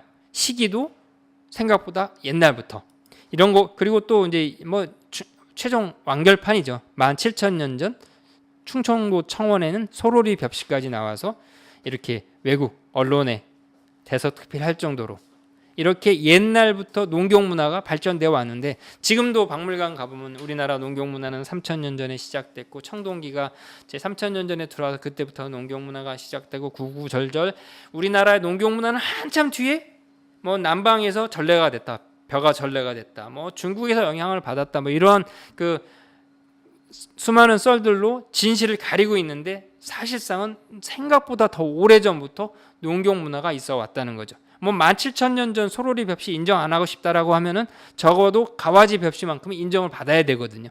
이미 당군 건국 이전부터 이 땅에는 농경 문화가 있었고 그 농경 문화는 그래서 중요합니다. 왜 중요하냐? 홍산 문화, 요하 문화, 이 발해 연안 문명, 이 여러 가지로 표현을 하지만 이것이 중요한 문화가 바로 우리 한민족의 이 선조들의 역사 터전의 무대였기 때문에 중요합니다. 이 역사 무대라는 것은 홍산 지역이라고 하는 거 좀 이따 설명을 드릴 건데요. 이 발해라고 하는 그 바다는 어디냐면은 쉽게 얘기하면은 지금 우리가 그 서해라고 얘기하는 바다를 옛날에는 황해라고 했어요. 왜 황해라고 불렀냐면요. 이 동이조 우리 선조들의 무대의 중심에 있는 바다였어요. 그래서 그 제가 아까 그 음양 오행에서 오행의 그 방위를 가지고 색깔을 말씀드렸어요. 색깔. 그래서 가운데 있는 색깔이 황색이에요. 황해라고 부르는 이유는 뭐냐면 가운데 바다라고 해서 황해라고 불렀습니다. 요동반도와 산동반도 사이 우리 그 서쪽에 있는 바다 여기 황해인 거죠. 중심바다. 왜 중심바다였냐? 동이족이 이쪽 산동바도 이쪽에서부터 이 한반도까지 그 다음에 이 발의 위쪽까지 이렇게 쭉 살았어요. 그래서 그 동이족의 중심바다가 황해였어요. 그래서 서해를 옛날에는 황해라고 불렀고 지금까지도 황해라는 명칭이 살아있을 정도로 그렇게 불렀는데 그 황해의 윗부분 산동반도와 요동반도 그 위 안쪽 요 바다를 따로 떼어서 밝은 바다, 해가 뜨는 바다. 이 해가 뜬다라고 하는 것은 이 중국 사람들 기준입니다. 그쪽 대륙에서 봤을 때 해가 뜨는 바다. 그래서 발해라는 표현을 썼습니다. 그래서 이 발해, 요 연안 지역에 사람들이 갖고 있었던 그 유적, 옛날 선조들의 유적을 발해 연안이라고 그 발해 연안 문명이라고 이제 부르고 중국 사람들은 요하 문명, 이 요하라고 하는 강 주변 문명이라고 해서 요하 문명이라고 하는데요. 어쨌든 뭐 홍산 문화, 요하 문명, 발해 연안 문명 다 그 지역을 말하는 겁니다. 이 모두 결국에는 우리 한민족, 우리 선조들의 역사 터전이자 무대였다는 거죠. 그래서 지금은 이 동북아 역사에 있어 동북아 이 현재와 미래의 중요한 이슈에 해당이 됩니다. 제가 이 지도를 보고 말씀드렸으면 쉬웠을 텐데 제가 어렵게 그냥 상상을 하면서 들어야 되는 그 설명을 드렸네요. 이게 이제 이 홍산 문화라고 하는 것은 이제 뭐 소화서 뭐 하가전부터 여러 개의 유적들이 있어요. 근데 이것이 결국에는 이 요동반도와 그 다음에 이 산동반도 이 사이 이 발해라고 하는 이 지역 위쪽에 분포한다라고 해서 이제 그 발해 연안 문명, 홍산 문화, 그다음에 이 요하강 근방에 있다라고 해서 요하 문명이라고 부른다는 거죠. 이게 홍산 문화가 왜 중요하냐? 결국에는 이때부터 뭔가 국가적인 시스템의 모습이 보여지기 시작을 하는 거죠. 실제로 우리 역사로 보면 배달국, 박달국 시기와 이렇게 만나는 그리고 실제로 그때의 그 문화적 특성들이 그대로 드러나는 모습들, 유적들, 옥들을 볼 수가 있습니다. 뒤에서 어떤 옥들이 그러한 모습들을 안고 있는지를 말씀을 드리고요. 이 이제 뭐 홍룡화, 뭐 사해, 부하 뭐 이런 어려운 말들 끝에 뭐가 있냐면 하가점이라고 하는 마을이 있어요. 적봉시 하가점이라는 마을이 있는데 거기서도 이제 유적이 발견되는데 그 유적 유물들이 어떤 유물들이 발견됐냐면 이게 발견이 돼요.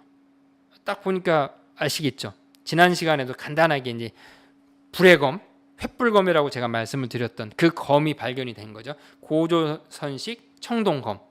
이제 중국 사람들 좋아라고 한국 학자들은 요령식 청동검이라고 부르고 옛날 사람들은 비파형 청동검이라고 불렀던 이 검. 이거 고조선의 대표 유물인데 이게 바로 홍산문화 적봉시 그 한 마을 유적에서 발견이 됩니다. 이게 하나만 발견되는 것이 아니라 엄청나게 많이 발견이 됩니다. 뭐 그 숫자를 이루 말할 수 없을 정도로 많이 발견이 되는데 그래서 이 홍산문화라고 하는 것은 이 홍산문화 그 이전부터 쭉 연결돼서 하가점 하층까지 이게 배달국, 박달국 문화부터 시작 그 시기부터 고 단군 조선까지 쭉 연결되는 유적이기 때문에 우리에게 아주 소중합니다.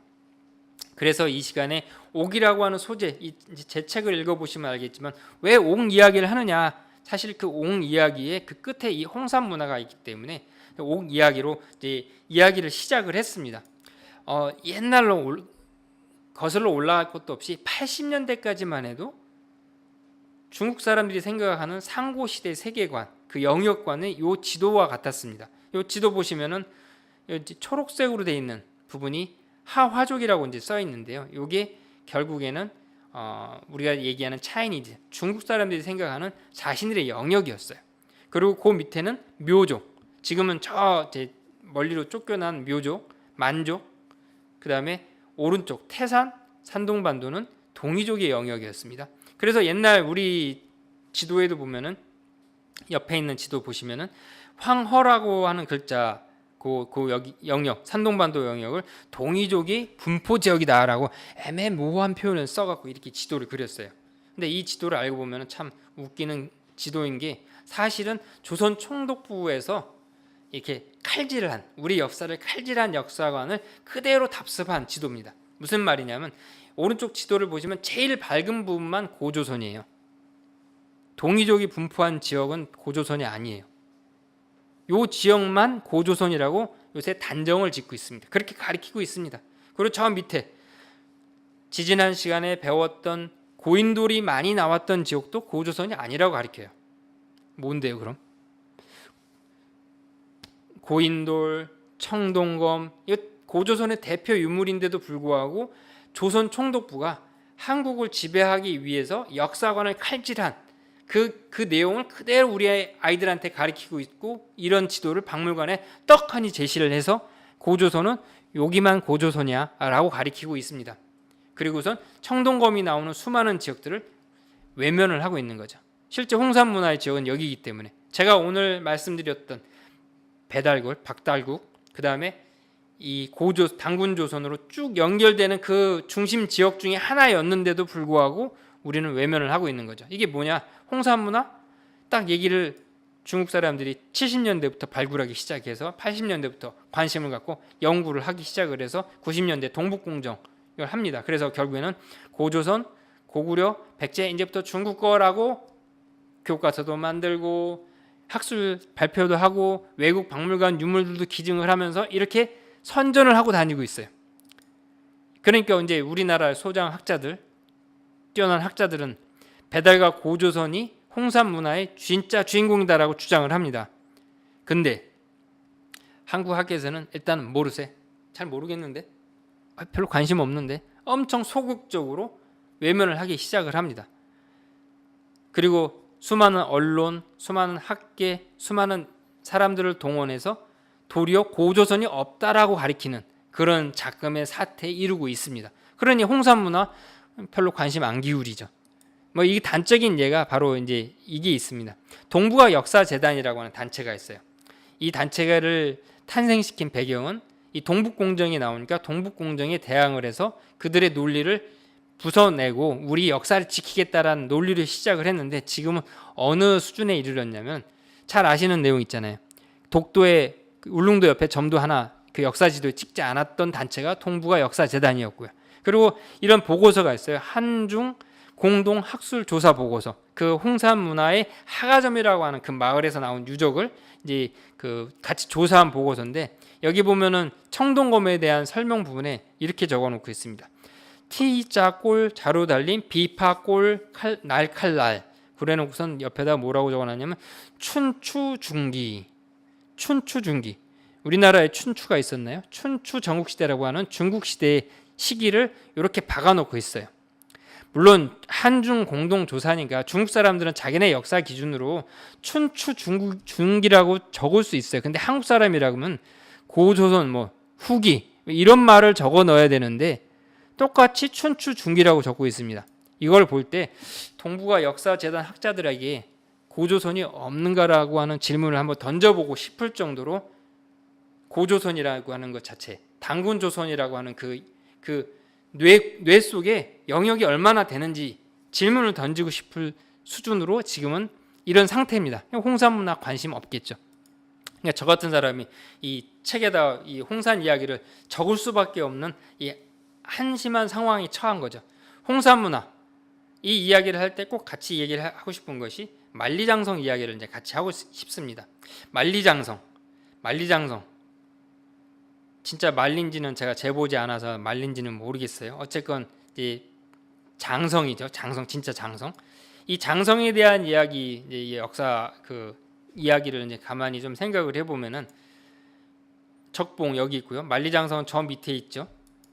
하가점도 여기 있고, 만리장성과 이 영역이 엄청 다르다는 것을 알 수가 있어요. 이 만리장성을 쌓은 이유부터 우리가 한번 생각을 해볼 필요가 있는데요. 만리장성을 쌓은 이유 다들 뭐 한두 번쯤은 들어보셨을 겁니다. 이 진시황이 점을 봤는데 이런 점괘가 나왔대요. 망진자 호야. 진나라를 망하게 하는 것은 호다. 이 호가 과연 뭘까? 과연 호가 뭘까? 여기서부터 사실은 이 만리장성의 이야기가 시작이 되는 거죠. 그 전에 이제 만리장성 이야기를 하기 전에 제가 제주도에서 이제 찍어온 영상인데요. 이 말들이 이렇게 풀을 뜯고 초원에서 풀을 뜯고 편하게 지내는 이 시기가 있어요. 이 시기에 지금 이 말 같은 경우에는 주둥이를 바닥에 박고선 풀 뜯다가 잠들고 있는데요. 이 말이 이렇게 풀을 뜯고 이제 말이 살찌는 이 계절을 두고선 우리는 보통 뭐라고 표현하냐면 천고마비라는 표현을 씁니다. 한국 사람들은 천고마비하면 딱 청명한 가을 하늘, 천고를 떠올려요. 청명한 가을 하늘. 가을 좋잖아요.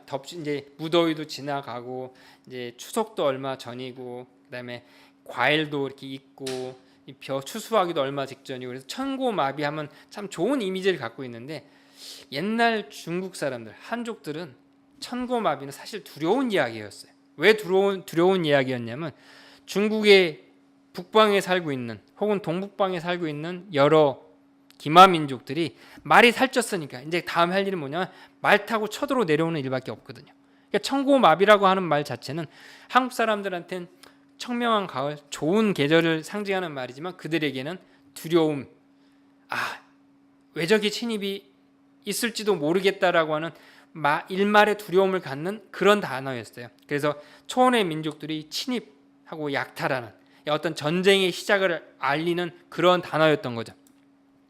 그래서 망진자 호야라고 하는 그 호자라고 하는 글자를 옛날 그 진나라 사람들은 어떻게 생각했냐면 이 이적, 그 오랑캐라고 표현하죠. 그들은 오랑캐라고 표현하는 이적이 침공하는 거라고 생각을 했습니다. 그래서 이 사전에 보면 뭐라고 표현하냐면 중국에서 이적을 이르던 말이다. 진한 시대에는 흉노를, 당나라 시대에는 널리 서역의 여러 민족들을 표현했던 말이다라고 표현하는데, 이적이란 말을 왜 흉노만 쓰는지 좀 이해할 수가 없어요. 왜냐하면 이적이란 말은 동이와 북적 이 두 단어의 두 글자를 딴 건데 뭐 잘 아시죠? 이 흉노를 두려워해서라고 요새는 설명을 하는데, 하기 위해서 이 과거 그 전국 시대에 그 여러 나라들이 쌓았던 성들을 연이어서 장성들을 쌓은 것이 바로 이제 만리장성의 시작이었다는 걸 잘 알고 있지만, 사실 진나라를 멸망시킨 것은 흉노가 아니라 그들이 걱정하는 이적이 아니라 결국에는 그 아들 호해였다. 뭐 이런 이야기가 있습니다. 그래서 영화 혹시 기억하시는지 모르겠지만 2016년도인가요? 더 그레이트 월이라고 하는 영화가 만들어져서 개봉이 됐어요. 맷 데이먼이 이제 거기 이제 주인공으로 나오는데 거기 보면은 장성이 있어갖고 뭐 전쟁을 벌이죠. 그 장성 북쪽에서 쳐들어오는 괴수들을 이제 그려요. 그 괴수들이 그 장성을 넘어서 침입을 하는 것을 막는 그 이야기가 더 그레이트 월의 이제 일종의 주요 내용인데 그 괴수들이 결국에는 뭐냐면은 이들이 얘기하는 이적이에요. 동이족과 북적. 그들이 두려워서 쌓았던 것이 만리장성이었던 겁니다. 무슨 얘기냐면은 그 북쪽으로 넘어가는 것이 두려웠기 때문에 그들은 최근에 그런 영화까지 만들었어요. 뭐 영화 보신 분들은 이제 잘 알겠지만 그 영화 더 그레이트 월에 보면은 그 괴물 등이나 이 이마나 이런 데 문양들이 있어요. 그 문양들이 이상한 문양들이 있는데 그 문양들이 뭐냐면 사실은 홍산문화에서 나온 청동기에 있는 문양들이에요. 무슨 얘기냐? 이 그들이 두려워했던 만리장성 북쪽과 동쪽에 있는 그들의 문양을 그 괴물들에게 갖다 붙여 놓은 거죠. 이게 그 영화의 주 내용인데 결국에는 이 홍산에서 나온 홍산 하가점 적봉이라고 하는 그 마을 그 적봉 하가점이라고 하는 마을에서 나온 청동기 문양들을 그 영화에 그대로 썼는데 그거 아는 사람들이 별로 없어요. 왜냐하면 우리나라 한국 사람들은 이쪽에 별로 적봉시에서 나온 그 청동기들에 별로 관심이 없거든요. 그래서 이 책에 옥에 대한 이야기를 썼고 이 옥에 대한 이야기들을 오늘 이제 마무리를 지어볼까 합니다. 이제 우화량이라고 하는 그 마을의 그 유적에서 이제 발견이 된 무덤인데요. 여기 보면 주변 보시면 전부 다 돌로 돼 있죠. 이 돌로 만든 묘예요. 물론 돌로 해서 돌로 덮어놓으면 짐승들도 이제 침입하지 않고 이 시체를 잘 지킬 수 있고 남들이 이 도굴 하는 것을 막을 수 있는 장점도 있지만 원래 옛날부터 이 지역 자체가 흙이 흔하지 돌이 흔하지 않은 동네들이었거든요. 그런데도 불구하고 멀리서 돌을 갖고 와서 어머니 이 산악에서 어머니 분신을 떼어와서 어머니 품에서 죽는 이 전통을 그대로 이 사람들도 갖고 있었던 거고 그래서 이 무거운 돌들을 가지고 이렇게 묘실을 꾸밉니다. 그리고 그 안에선 또 돌로 된 장식품들이 나와요. 이 장식품 하나씩 보면은 곰 형상의 옥기들이 나옵니다. 곰 잘 아시죠? 우리는 이제 웅녀의 토템을 갖고 있잖아요. 그래서 곰 형상. 그래서 뭐 삼년벽인데 곰 앞에 모습도 있고요. 그 다음에 구름 모양도 많이 나옵니다. 구름 우리에게 구름 상당히 중요해요. 이 환웅께서 나라를 개창해서 신시 배달을 처음 여실 때 데려왔던 세 신하 있죠. 풍백, 운사, 우사. 그래서 운이라고 하는 것을 고구려 벽화에서 많이 사용을 합니다. 아까 봤던 그 서왕모 혹은 마고 여신 혹은 우마이 여신을 그렸던 그 벽화에도 구름이 많이 그려져 있듯이 이렇게 구름들이 벽화에 많이 쓰여집니다. 구름 상당히 좋아했어요. 그 이유가 바로 이 옥기에도 그대로 드러나고요. 그리고 우리 중요한 칠성관념과 연결, 북두 칠성관념과 연결이 되는 이 상투를 고정하는 옥고도 이제 나왔고요. 그 다음에 박쥐 하면은 박쥐 그 이솝우화의 이 날아다니는 짐승들과 이 지상의 짐승들 사이에서 이렇게 왔다 갔다 하는 그 이제 야비한 혹은 기회를 엿보는 그런 박쥐로 생각하기 쉬운데 사실은 고대의 이 박쥐 개념이라고 하는 것은 낮에는 새들이 하늘과 인간 사이에 메신저 역할을 했다면 밤에는 박쥐가 이 천신과 인간 사이에 메신저 역할을 했다라고 해서 이렇게 박쥐 상징을 많이 사용을 했습니다. 그래서 옛날 사람들은 솥대를 세워서 새를 상징을 하고 그 강소성 남북조 시대의 화상석에 보면은 치우 우리 선조죠. 치우 자오지 환웅을 이렇게 세 머리로 그리고요. 세 머리로 그리고 손에 들고 있는 칼을 보면 환두대도 이 고리 둥근 고리가 들고 있는 칼을 들고 있고 활을 잘 쏘는 우리 민족 이족인 이유가 이 활 잘 쏘기 때문이잖아요. 그래서 큰 활을 들고 있는 이런 세 머리로 그리기도 하고요. 이런 지난 시간에 봤던 새 이 모양 조각 청동편, 박쥐 놀이개, 박쥐 연적 이런 것들을 썼습니다. 그 다음에 아까 제가 얘기했던 돼지 문화가 그대로 들어가 있던 C자용, 이 C자용이 바로 이제 우리가 곡옥과 연결이 되는 어떤 큰 연장선상이 있다라는 것을 우리가 알 수 있고요. 그래서 옥저용, 이게 지금 조자를 써요. 그 독수리 조자 뭐 이런 조자를 쓰는데 사실은 이 옥저용 실제로 보면 앞에 돼지코예요. 돼지코. 옥저용인 거죠. 무슨 얘기냐? 수축인 돼지가 이게 돌을 닦으면 용이 되는 거예요. 옥저용인 거죠. 옥웅용, 옥저용 이런 것들이 다 이 홍산에서 나옵니다. 뭐 이런 것뿐만 나오는 것이 아니라 우리가 잘 알고 있는 그 원형재단, 그 다음에 방형재단 이런 것들이 홍산에서 이 부지기수로 나옵니다. 이게 방형 돌무지 무덤, 원형재단 그리고 여신을 모시는 여신전까지 이게 이제 그 홍산 문화에서 이제 발견이 되는 거죠. 그래서 홍산 문화, 발해 연안 문명 이 결국에는 고대 국가 형태를 이미 갖췄고 신씨 배달국, 당군 조선의 무대였고 그리고 오늘은 이제 복잡해서 제가 다 설명을 드릴 수 없어서 이제 간략하게 말씀드리면 발해 연안 문명에서 나온 그 인골들의 DNA 분석 결과 현대 한국 사람들과 가장 가깝다. 뭐 이런 이야기들도 이제 지금도 이제 연구가 되고 있고 밝혀지고 있고 그렇습니다. 이제 마무리를 짓겠습니다. 뭐 이 유튜브 영상 혹시 보신 분들이 있을지 모르겠어요. 여기 이제 영문 자막이 있죠. Under influence of 한푸.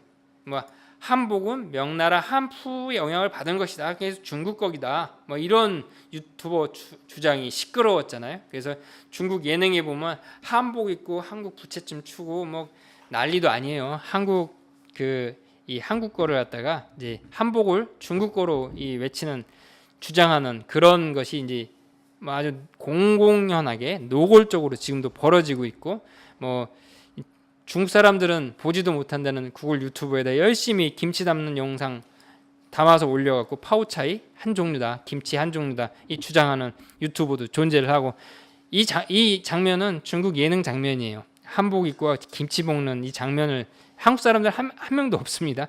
이런 걸 하고 이제 한국의 유재석이라는 사람은 이렇게 이런 프로에서 나와갖고 이 매듭을 머리에 생뚱맞게 걸고 있죠. 그 이유가 뭐냐면 한국 매듭장을 중국 거라고 또 공격을 해대서 이 유재석 그다음에 김태호 PD가 노골적으로 김치 먹는 장면 계속 노출하고 이렇게 매듭 보이는 이유가 뭐냐면 이제 중국은 역사 왜곡을 완료했다라고 자기들이 주장을 합니다. 역사 왜곡은 공정이라고 하죠. 동북공정, 뭐 탐험공정 이미 완료를 했어요. 전 세계 이제 선전하고 다니고 있어요. 이제 오동덕 작가님이 프랑스 김해박물관 갔더니 거기에 이제 엄청난 옥 유물 갖다 놓고 프랑스 사람들한테 이 홍산에서 나온 옥 유물 다 중국 거야라고 열심히 자랑을 하고 있답니다. 이게 역사 왜곡은 이제 끝났으니까 그 역사에서 나온 문화까지 공정 왜곡 프로젝트를 지금 진행 중에 있고 우리는 지금 김치 자기네 거야, 아리랑 자기네 거야, 농악 자기네 거야, 한복 자기네 거야 라고 하는 그 상황에 우리는 지금 처해 있는 지금 현실에 와 있습니다. 이렇게 해서 이제 우리 생활 속에 옥에 대한 표현들, 뭐 옥의 특성, 옥이 사랑받는 이유, 옥과 관련된 이 산악신앙, 마고신앙, 그다음에 옥이 가진 철학적 관념들 뭐 이런 것들을 쭉 같이 이제 암울한 현실, 그다음에 우리가 어떤 노력을 해야 되는지란 어떤 질문까지 하면서 이제 오늘 이야기를 마치도록 하겠습니다. 이 긴 시간 이렇게 강의 들어주셔서 감사드리고요. 그리고 지금 그 토네이도 때문에 그 피해 없기를 기원하는 마음으로 마지막 담아서 오늘 강의를 이걸로 마치도록 하겠습니다. 감사합니다.